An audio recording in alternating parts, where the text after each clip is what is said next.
ya. Hari ini Cimoy pengen banget ceritain kisah nyata ya. Bukan cuma tragis aja, tapi ini benar-benar sangat meninggalkan luka yang sangat dalam banget bagi semua orang ya. Ini tuh bukan cerita horor, bukan cerita fiksi, tapi ini adalah kisah nyata yang terjadi di Jepang di akhir tahun 1980-an ya. Dan sampai sekarang masih dianggap sebagai salah satu kasus kriminal paling mengerikan dalam sejarah negara tersebut ya. Kisah ini adalah tentang Junko Furuta. Tapi sebelum kita lanjut, gue pengen ngingetin sekali lagi, karena cerita ini cukup berat banget secara emosional kalian ya. Jadi kalau misalnya kalian nggak ngerasa nyaman, kurang nyaman, nggak apa-apa, lebih baik nggak usah nonton ya. Tapi kalau misalkan kalian tetap di sini, let's go, kita mulai. Gue bakalan ceritain dulu dari awalnya kehidupan si Junko ini ya. Junko Furuta adalah seorang gadis berusia 17 tahun ya. Dia stay di Jepang dan menjalani kehidupan yang bisa dibilang tuh sangat amat normal selayaknya remaja ya. Dia tinggal di Jepang, terus udah gitu dia adalah salah satu siswi SMA yang dikenal rajin, sopan, dan benar-benar bertanggung jawab banget dengan keadaan dia ya. Dia tuh suka membantu orang tuanya ya kan, ke sekolah kayak biasanya, dan bahkan dia tuh juga kerja separuh waktu ya. Banyak orang yang kenal sama dia tuh ngomong kalau si Junko ini tipe orang yang selalu berusaha melakukan hal yang benar ya. Karena kalau zaman sekarang kan banyak banget tuh orang yang susah untuk ngomongin kebenaran ya, tapi kalau zaman dulu kan banyak orang yang masih mau ngomongin soal kebenaran ya. Kita lanjut.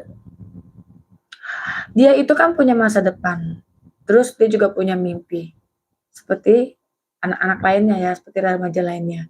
Dia tuh cuma pengen ngejalanin hidup dengan tenang, tapi semua itu berubah dalam satu malam. Penasaran? Let's go. Ini gue akan ceritain di hari kejadian di mana si Junko ini mengalami sesuatu yang tidak mengenakan ya. Tanggal 25 November tahun 1988 ya. Hari itu Junko itu pulang kerja seperti biasanya. Nggak ada yang aneh, nggak ada firasat buruk apapun, seperti biasa. Tapi, ada tapinya. Ketika di perjalanan pulang, dia tuh ketemu sekelompok remaja laki-laki. Ya. Jadi sebenarnya ini pelakunya banyak, tapi ini mungkin salah satu cowok untuk yang memancing dia ya. Salah satu dari mereka ini mempunyai koneksi dengan kelompok kriminal remaja lainnya. Ini gue bener-bener, gue cerita dari ini aja kayaknya gondok banget ya. Dengan tekanan, ancaman, dan situasi yang gak bisa dia hindari saat itu. Ya, karena ketemu cowok ini nih, satu cowok ini ya. Junko dipaksa ikut bersama cowok-cowok tersebut.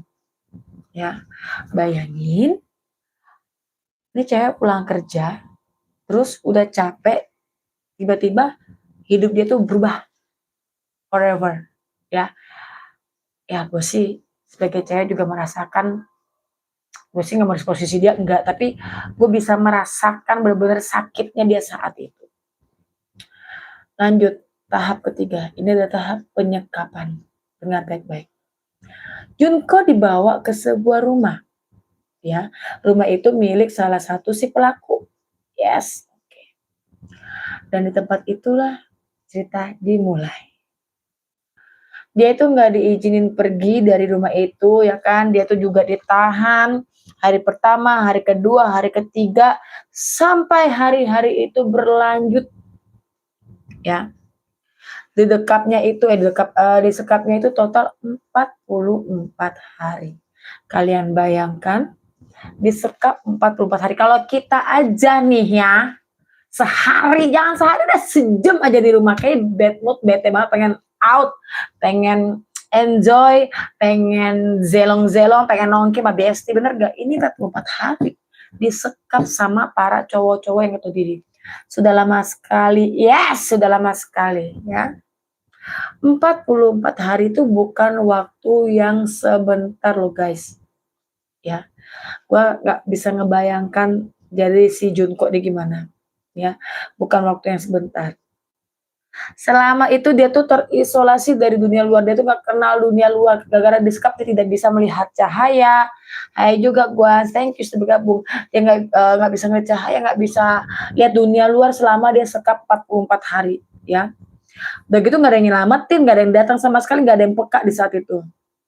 Ini bagian yang sudah sekarang bagian kekerasannya. Mohon bagi kalian yang tidak suka dengar cerita gue tentang kekerasan ini, skip aja nggak apa-apa ya. Ini bagi yang pengen penasaran aja cerita si Junko ini ya. Selama penyekapan, si Junko itu mengalami perlakuan yang sangat amat kejam, jam. Kenapa gue bilang kejam? Karena dia tuh diancam, dipaksa, dan diperlakukan secara tidak manusiawi banget. Sebab gue kalau ketemu tuh pelakunya pengen kalian yang dengernya kesel ya. Terus udah gitu, karena kasus ini udah luas banget ya karena tingkat kekejamannya tersebut. Namun di sini tuh kita nggak akan ngebahas detail secara grafis ya, takutnya kan agak ini ya.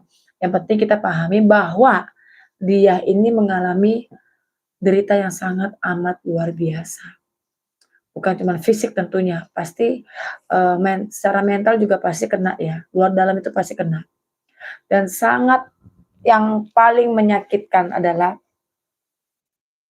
ada orang-orang di sekitarnya yang sebenarnya tahu ada sesuatu yang gak beres di dalam rumah tersebut, tapi tidak digubris, ya.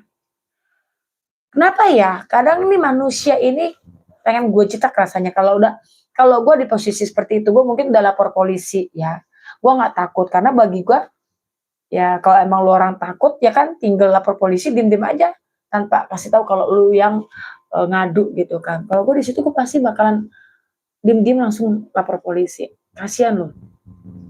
Ini adalah bagian akhir yang amat menyedihkan. Setelah 44 hari ya nggak tegang guys. Di sini sedihnya si Junko meninggoy dunia ya. Dia meninggal ya. Sebuah akhir yang seharusnya tidak pernah terjadi. Setelah itu para pelaku berusaha menyembunyikan apa yang mereka lakukan. Kasus ini sebenarnya udah terungkap dan benar-benar mengejutkan seluruh Jepang. Karena ini udah luas banget tahapnya. Dan ketika pelaku ditangkap, ini bikin kesel nih. Bikin kesel banget. Di negara Konoha aja, ya. Mohon maaf nih, hukum itu tidak adil. Begitupun juga di Jepang ini, ya. Ketika pelaku ditangkap, banyak orang yang berharap bakalan ada keadilan di saat itu. Tapi, tapinya. Gondok nih gua ya. Ketika hukuman yang dijatuhkan ini dianggap terlalu ringan oleh banyak pihak. Kenapa? Karena katanya pelaku masih di bawah umur bla bla bla bla dan ada perlindungan dalam hukum tertentu. Ya, seharusnya bagi gue menurut gue ya, kalau yang namanya hukuman itu lu mau usia remaja atau apapun itu harus harus ya tangkap aja gitu, karena jangan bilang coba Jong-un yang hukum jamin pindah alam bener. Gue setuju karena gini kita nggak usah mandang usianya berapa dah ya kan, lu mau usia 15, 16 tapi kalau udah salah tetap salah gitu loh.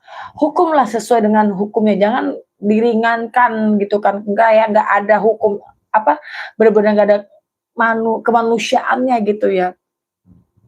Jadi tuh ini memicu kemarahan amat besar bagi masyarakat tersebut ya. Kasus ini tuh menjadi simbol bahwa sistem hukum pun tidak selalu memberikan keadilan yang dirasakan yang setara sama si korban tersebut. Itu ya. Kisah Junko ini ya sampai saat ini nggak pernah dilupain ya. Sampai sekarang namanya pun masih suka diingat dan disebut-sebut. Bukan cuma sebagai korban tapi sebagai pengingat pengingat bahwa kekejaman itu bisa terjadi.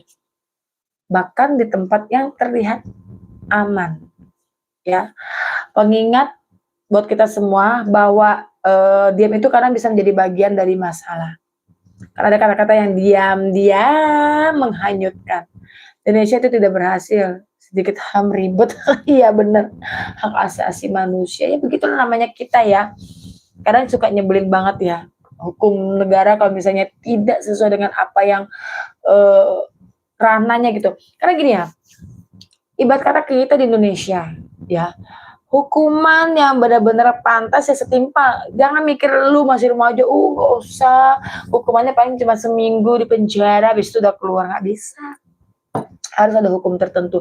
Mereka tuh udah gede, udah dewasa, bukan anak kecil yang masih 2 tahun 3 tahun, ya kan? Oke. Kadang kita itu gimana ya? Emang di Indonesia pun juga keadilannya susah ya. Kita menerima keadilan itu susah. Kadang yang kita sebagai membela diri aja kadang disebutkan tersangka. Benar apa benar? Ya. Kalau ada kasus pembunuhan, ya ada kasus maling, seperti kalian pernah dengar, nenek-nenek maling singkong. Terus belum lama kejadian yang ngambil ubi dabu siam 2 biji. Dia cuma menghidupi keluarganya, weh. Bukan maling motor. Kalau bagi gua, kalau dia nyolong makanan berarti dia tuh lagi butuh makan. Tapi kalau dia nyolong elektronik, nyolong motor, kebanyakan persentase besarnya adalah emang buat happy-happynya dia, keinginan pribadinya dia. Bener gak? Keselak, maaf. Tapi kalau untuk lu nyolong ubi, lu nyolong singkong, kasus nenek-nenek waktu itu beberapa tahun yang lalu ya, di sidang dihukum. Negara ini mau dibawa kemana? Hah? Yang berduit, yang berkuasa, bos. Begitu kan? Yang rakyat jelata, yang miskin, disingkirkan, diminggirin. Ya harusnya tuh, nih ya, para pejabat ini mikir, ya pakai otak. Kita yang melapor justru yang bicara ini, iya benar. Emang kadang tuh ya hukum di Indonesia tuh emang brekelek. Gue berani ngomong. Siapapun kok bukan gue pasti ngomong hukum Indonesia tuh nggak jelas. Ya kan? Lihatlah kasus yang baru-baru ini.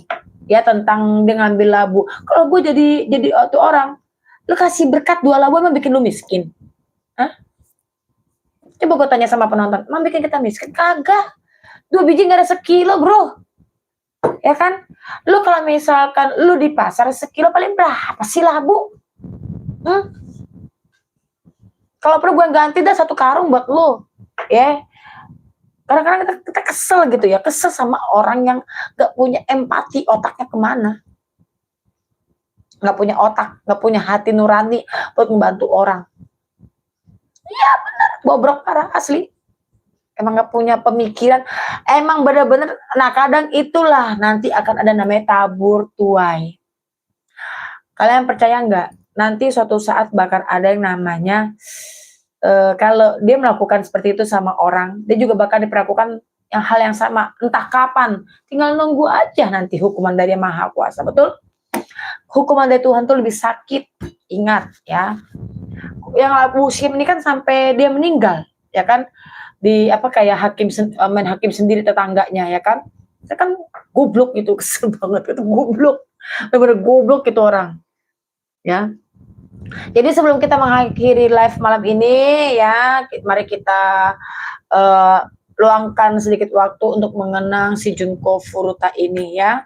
Semoga si Junko tenang di sana dan semoga kisah ini membuat kita lebih peduli lagi, lebih peka lagi, lebih berani dan lebih manusiawi.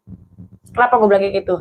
Karena manusiawi lah jadi orang. Kalau ada orang yang kenapa-kenapa, ya, gue pernah nih dulu.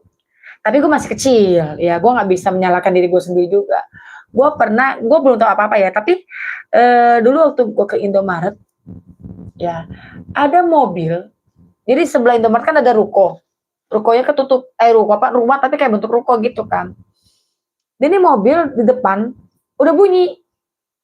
Bunyi apa, alarm. Nit, nit, nit, nit, nit. Gue memperhatikan waktu itu usia gue kalau nggak salah baru 7 tahun ya, apa 6 tahun, udah gue lupa dah ya.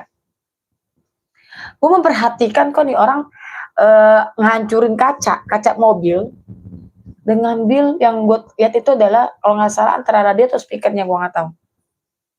Dia tuh pakai topeng. Seketika gue kayak orang goblok di situ. Tapi masa kecil ya, maklumin ya, gue kan belum mengerti apa-apa di saat itu ya. Kalau gue mungkin dari remaja mungkin gue bisa ngadu. Kecil gue bingung nih orang ngapain ya. Dan gue baru taunya itu pas belakangan. Oh ternyata dia maling. Tuh. Ternyata dia maling. Tapi kalau gue di saat itu udah remaja, mungkin gue udah teriak maling. Wah maling. Itu gue. Ya itu gue nih ya. Gue kan kayak reman kan. Jadi gitu ya. Kalau misalkan ada sesuatu yang janggal ya di tetangga kalian atau apa nih, misalkan nih kayak sekarang gue, tetangga gue telat sadarnya. Ya namanya juga masih kecil ya bro. Seperti tetangga gue lagi pada mudik nih ya, gue harus peka sebagai orang yang gak ikutan mudik ya. Gue peka kalau misalkan ada sesuatu di rumah itu, takut ada maling atau apa, amit-amit cocok-cocok ya. Jadi kan gue bisa tahu, oh ternyata jadi gue bantu jaga rumahnya gitu kan, walaupun tidak disuruh, tapi kan kita kan harus punya hati, harus punya pemikiran, hati nurani buat bantu orang lain ya. Jadi kalau misalnya kalian pengen cerita lain ya, atau topik lainnya, nanti tulis di kolom komentar ya. Jangan lupa like, subscribe, and share kalau misalkan kalian suka sama cerita ini. Oke? Ada yang mau kasih masukan besok cerita apa? Coba tulis di kolom. Gue pengen cerita sedikit ya tentang apa? Tentang nenek singkong. Nenek yang maling singkong. Kayaknya ada nenek yang maling singkong sama nenek maling apa gitu kalau nggak salah ya. Nenek maling singkong ini yang gue tahu kena hukuman berapa bulan ya? Ada yang tahu nggak? Berapa bulan ya hukumannya yang maling singkong? Itu kan goblok itu. Mohon maaf. Antara hakimnya atau pengacara yang goblok. Nggak bisa mikir. Kalau itu mak lu, nyak lu ya, atau itu nenek lu, nenek gayung, atau itu nenek lu gitu ya, yang maling singkong. Tapi dia maling singkongnya bukan di lahan orang, itu lahan dia sendiri, katanya sih lahan dia sendiri atau lahan yang nggak punya orang. Harusnya it's okay dong, nggak masalah dong, boleh nggak? Kenapa lu mempermasalahkan? Kan otaknya goblok, kebanyakan micin. Kesel gue kadang-kadang, kesel. Aduh ampun, dunia ini, negara ini mau dibawa kemana ya? Manusia udah banyak pola pikirnya daripada bodoh semua, nggak punya hati nurani, syaiton semua merasuki jiwa-jiwa manusia nggak punya hati ini. Kesel gue. Ya. Ya itulah namanya manusia, kita tidak bisa merubah manusia, tapi hanya manusia sendiri yang merubah dirinya sendiri ya. Oke. Terima kasih untuk kalian yang sudah menemani Cimoy pada malam ini. Kalau ada yang mau nextnya cerita apa lagi, boleh. Yang penting kisah nyata. Atau mau tentang curhat-mencurhat, boleh. Nanti aku bakal bisa kasih saran yang terbaik dari Cimoy ya. Oke kalau begitu Cimoy izin pamit dulu ya. Jangan lupa setiap malam sekitar jam 8 lewat, paling telat setengah 9, selalu stay tune ya. Bakal ada cerita menarik lainnya dari Cimoy, yang pasti kisah nyata, menarik, mau dia horor, sedih, atau apapun ya. Apaan all. Oke, thank you ya. See you tomorrow. Bye.